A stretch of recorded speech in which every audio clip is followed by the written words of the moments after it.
हो ज्ञानी ज्ञान के दाता, मुनि गुरुवर को करके प्रणाम गाऊं मैं, ध्याऊं मैं सुबह शाम। तुलक सागर एक नाम एक नाम। सब गले मिल गए उस पंडाल में, दो आदमी नहीं मिले। मैंने आयोजकों से पूछा ये दोनों, और वो सबसे मिल रहे थे आपस में नहीं। मैं देखते रहा लास्ट तक कि वो करते क्या हैं, वो नहीं मिले आपस में। मैंने आयोजकों से पूछा ये दोनों गले क्यों नहीं मिलते। बोली महाराज पत्थरों में सिर मत फोड़ो। मैंने कहा मतलब क्या है। बोली ये नहीं मिलेंगे। मैंने कहा क्यों। बोली सगे भाई। मैंने एक को बुलाया, बड़े को इधर आओ, महाराज आदेश करो। मैंने कहा मुझे क्षमावाणी अच्छी नहीं लगी। क्या हुआ, तुम सबसे गले मिले। बोले मैं तो किसी से बैर रखते ही नहीं हूं, मैं तो सबसे गले मिलता हूं। मैंने कहा सबसे। बोले सबसे। मैंने कहा सब। अरे बोले सब महाराज। एक पंडाल में नहीं होगा जिसके में। मैंने कहा एक तो था, एक तो था। बोले आपने देख लिया क्या। मैंने कहा नहीं मैं अंधा हूं, चश्मा जरूर है लेकिन दिखाई तो देता है मुझे, ध्यान रखना। मैंने कहा नहीं। बोले हाँ महाराज, नजरें झुक गई उसकी। बोले मैं उससे गले नहीं मिल सकता महाराज। मैंने कहा किस काम की क्षमावाणी, किस काम के तुम्हारे परिवेषण के 10 उपास, किस राम की 10 लक्षणें। बोले महाराज देखो उपदेश तो दो मत, हमें एक करने में बड़े बड़े आचार्य आके चले गए, वो नहीं कर पाए। आप तो शांति से अपना चौमासा करो, हमारे लफड़े में मत पड़ो, हम नहीं मिलने वाले हैं। मैंने कहा एक बात तो बता दे। बोले मैं क्षमा नहीं मांगूंगा, आप चाहे कुछ भी करो। मैंने कहा बिल्कुल मत मांगना, और मैं कसम देता हूं कि क्षमा नहीं मांगना कभी जिंदगी में। हाँ अब बोलो क्या करना है। मैंने कहा एक बात बताओ, कितने साल से नहीं बोल रहे। बोले 8-10 साल हो गए। तो मैंने कहा कभी भी तुम्हारा मन नहीं करा कि बोल लें। दुश्मनी का सफर ज्यादा लंबा नहीं होता, कभी हम भी थक जाते हैं, कभी वो भी थक जाता है। मैंने कहा एक बार भी तुम्हारा दिल से मन नहीं हुआ कि हमें बोल लेना चाहिए। बोले महाराज मन तो कई बार हुआ, दिल हमारा भी भर आता है, खून अपना ही है, बहुत मन करता है बोलने का। तो मैंने कहा बोलते क्यों नहीं हो। बोले बस मैं क्यों बोल लूं, और वो सोचता है कि मैं क्यों। मैंने कहा इतनी सी बात। बोले बस पहले कौन बोले। लेकिन मैंने कहा कभी तो मन में दर्द होता, बड़े बहुत दर्द उठता है सीने में। मैंने कहा स्थिति नियंत्रण में, दर्द ही तो मर्द बनाएगा, तुझे ध्यान रखना है। मैंने कहा ये केस मेरे हाथ में आ गया, अनिल वकील के पास भेजने की कोई जरूरत नहीं है। मैंने कहा ध्यान, मेरे हाथ में आ गया केस। मैंने कहा एक काम करेगा। बोले आदेश करो। बोले बस ये मत बोलना माफी मांगो। मैंने कहा नहीं बिल्कुल नहीं, तू मेरा भक्त है। बोले पूरी जान दे दूंगा आपके लिए। मैंने कहा जान नहीं, तू जिंदा रहे, तेरी जान लेके मुर्दा ढोके मैं क्या करूंगा, ध्यान रखना। तू जीवित रहे मेरे बाप, तू मत मर, तुझे तो और जीना चाहिए। बोले नहीं नहीं बोलो क्या करना है। मैंने कहा एक काम करना। बोले क्या। मैंने कहा आज घर जाना, क्षमावाणी है ना। बोले हाँ।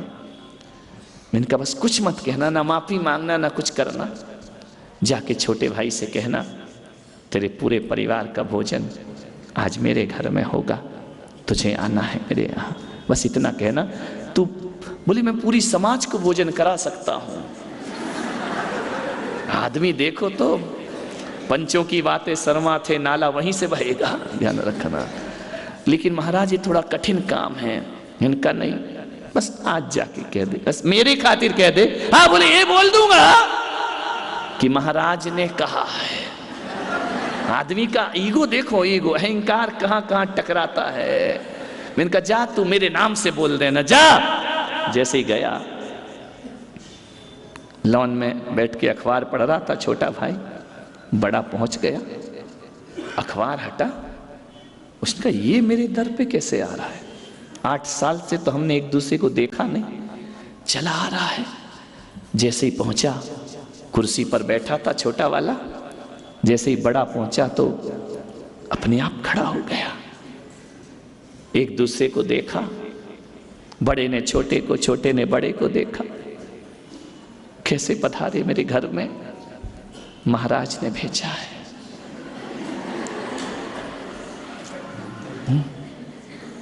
आदेश करो। भाई 8 साल से हम एक दूसरे से बोलते नहीं हैं, एक दूसरे की तरफ देखते नहीं हैं, नजरें नहीं उठाते हैं, हम एक दूसरे के सामने नहीं आए। लेकिन आज मैं गुरु आज्ञा मानकर तेरे पास आया हूं। मुझे विश्वास दिला कि मेरा नहीं, मेरे गुरु का वचन तू निभाएगा। बोले बोलो क्या बात है भैया? बोले कल तेरे पूरे परिवार का भोजन मेरे घर में होगा, तू बहू बेटियों को लेकर आएगा कि नहीं आएगा? इतना सुनता है, छोटे भाई चरण में गिर जाता है, बड़े के चरणों में गिरकर अश्रु की धारा बहाता है। बड़ा भाई उठाता है, अपने अजान बाहुओं में भर लेता है उसे। वर्षों के बाद इतनी ठंडक छाती को मिली है जो 8 साल की दुश्मनी से प्राप्त नहीं हो पाई है। वर्षों बाद दोनों गले मिले, एक ही खून आज एक हो गया। रंग लहू का लहू पहचानता है। एक दूसरे के गले मिले, दूसरे के गले मिलकर इतने रोए, इतनी सिसकियां फूटी, अश्रु की धारा से कंधे भीग गए दोनों के, हिचकियां लेने लगे। 8 साल नहीं बोले हम अपने जीवन में, वो नरक जैसी जिंदगी जी है। मेरे भाई हाथ मत जोड़, आदेश कर, कल छोटा भाई तेरे घर में भोजन करने जरूर आएगा, जरूर परिवार को लेकर आएगा। मेरे भाई आज क्षमा वाणी नहीं आई है, आज ऐसा लग रहा है कि हमारे यहाँ समय से पहले दीपावली आ गई है। दिल जल, हृदय अभी तक दिल जला है। आज नयन पे अश्रु की धारा से बह गए उनके जीव। इतनी एक क्षण के लिए, इतने से क्षण के लिए कितनी लंबी दुश्मनी गुजारी। बहू आई दौड़ी, जेठ जी बोले बेटा बहुत गलतियां हो गई, बहुत भूल हो गई हमसे।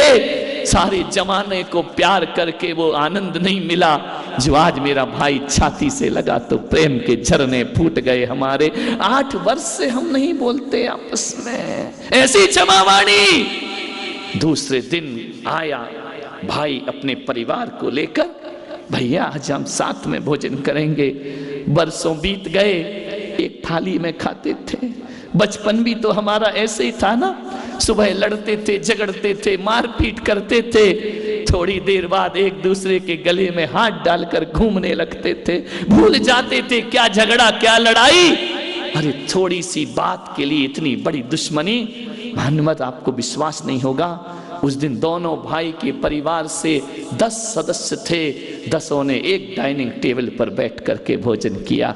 वो आनंद वर्षा उनके जीवन में, वो आनंद वर्षा, ऐसा सुख उनको जीवन में मिला। छोटे भाई ने कहा कि भैया मैंने तुम्हारी आज्ञा का पालन कर लिया, अब आने वाले रविवार को तुम्हारे पूरे परिवार का भोजन मेरे घर में होगा, मैं तुम्हारा स्वागत करूंगा। हमारे जीवन के दिन बदल गए हैं, ध्यान रखिए मान्यवर। जो सुख प्रेम में है वो सुख दुनिया की नफरतों में नहीं हुआ करता है। कभी इस प्रेम का स्वाद लेने का प्रयास करो, कभी इस मिठाई को खाने का प्रयास करो। अरे मावे की मिठाई से जीवन मीठा नहीं होता है, हृदय मीठा हो जाए तो पूरी जिंदगी मीठी हो जाया करती है। उसने कहा कि मेरे भाई मैं जरूर तेरे घर आऊंगा। एक दिन दोनों मेरे पास आए, एक बायां पैर पकड़ के रो रहा है, एक दायां पैर पकड़ के रो रहा है।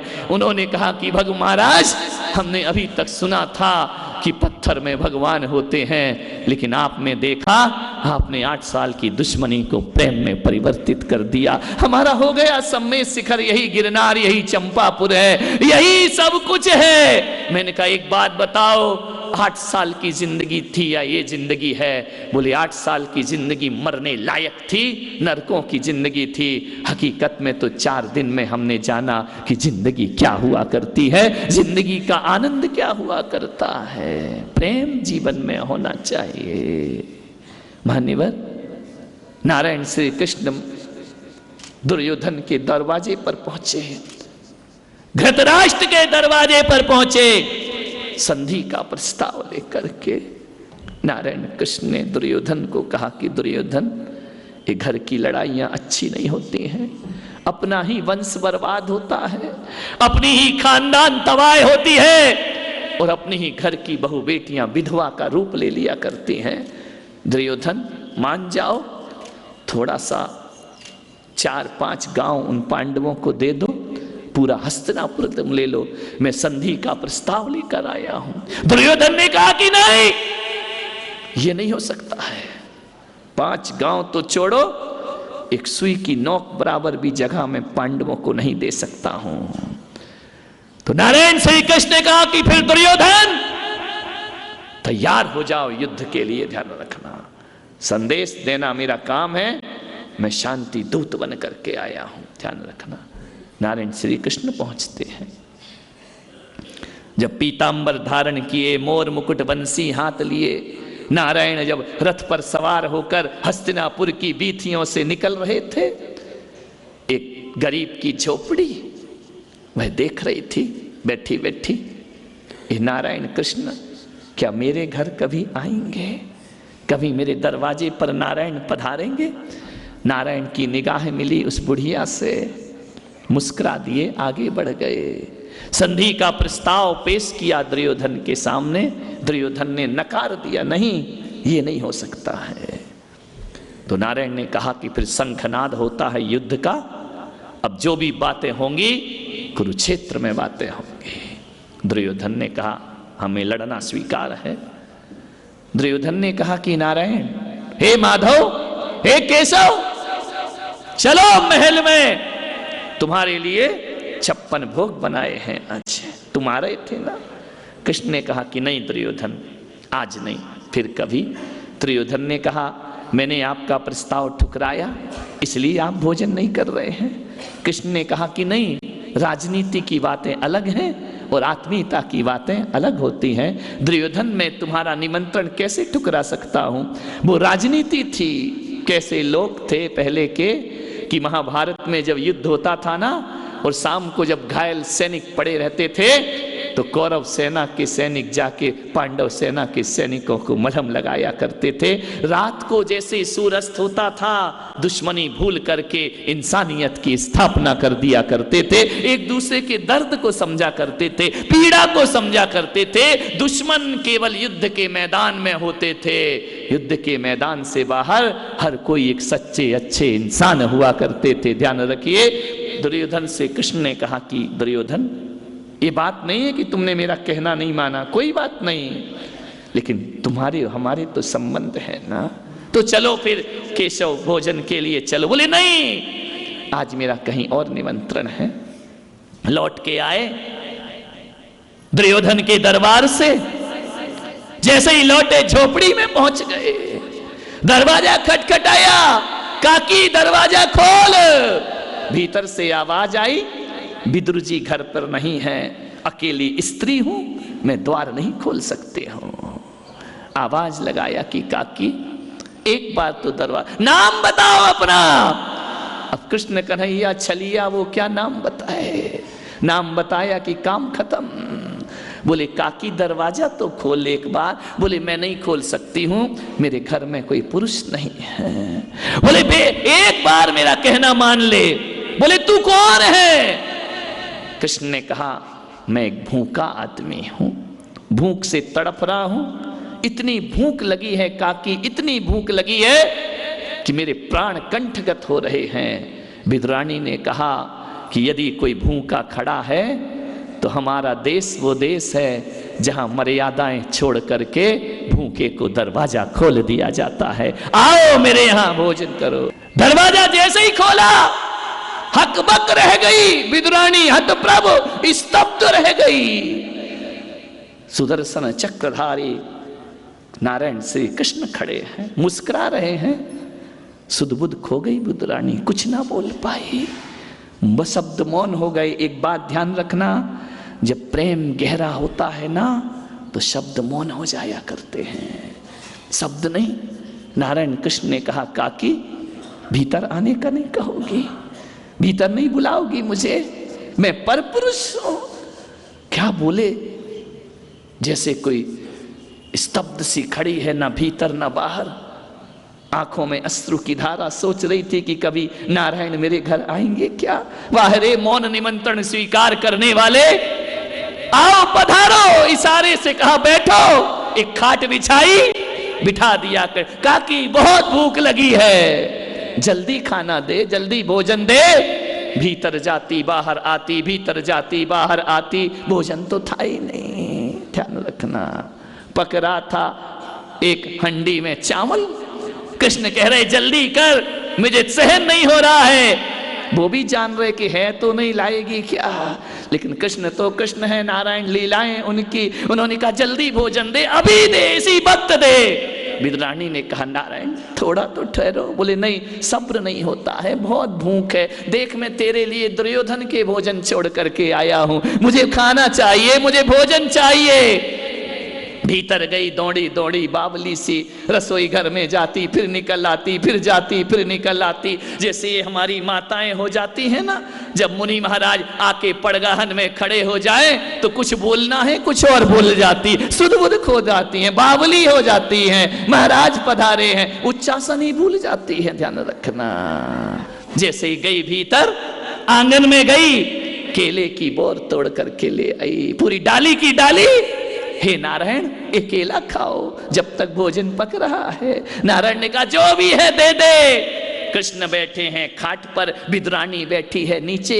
दृश्य को देखने का प्रयास करिए। केला छील रही है, छीलते जा रही है, कृष्ण को खिलाए जा रहे, कृष्ण खाए जा रहे हैं। विदुर जी आ गए, उन्होंने कहा आज मेरी झोपड़ी में रोशनी क्यों है, आज मेरी झोपड़ी में प्रकाश क्यों है, आज मेरी झोपड़ी में इतना उल्लास क्यों है। देखा अंदर नारायण कृष्ण बैठे हुए हैं। विदुर ने कहा पागल जरा होश तो रख। बोले क्या? बोले छिलके छिलके पकड़ा रही है, केले केले फेंके जा रही है, फेंके जा, सारे केले फेंक दिए, छिलके कृष्ण को पकड़ा दिए। नारायण कृष्ण बड़े आराम से छिलके खा रहे हैं। बोले पागल देख तो क्या खिला रही है तू। जैसे ही देखा अश्रु की धारा बह गई विदुरानी के। ये कौन सा पाप अनर्थ कर दिया मैंने, छिलके खिला दिए और बाहर कृष्ण तुम भी खाए जा रहे हो, बोल भी नहीं रहे कि क्या दे रही है। ध्यान रखना, विदुर जी ने केला छीला और कृष्ण को दिया। जैसे ही कृष्ण के मुख में केला गया, केला फंस गया। उनको बहुत जोर से केला फंसा, थूक दिया नारायण कृष्ण ने। विदुर ने कहा क्या हुआ? बोले काका, जो काकी की भक्ति में आनंद स्वाद आ रहा था, प्रेम में, वो तेरे ज्ञान के केले में स्वाद नहीं आता है, वह केला मेरे अंदर नहीं जाता है। ध्यान रखना, ये तो भक्ति भाव विभल है। इसके केले के छिलके में जो स्वाद था वो तुम्हारी ज्ञान की बातों में स्वाद नहीं होता। तू ज्ञान की बातों में खोया और कर्महीन बनकर सोया। ध्यान रखना। गुरु तुम हो ज्ञानी, ज्ञान के दाता,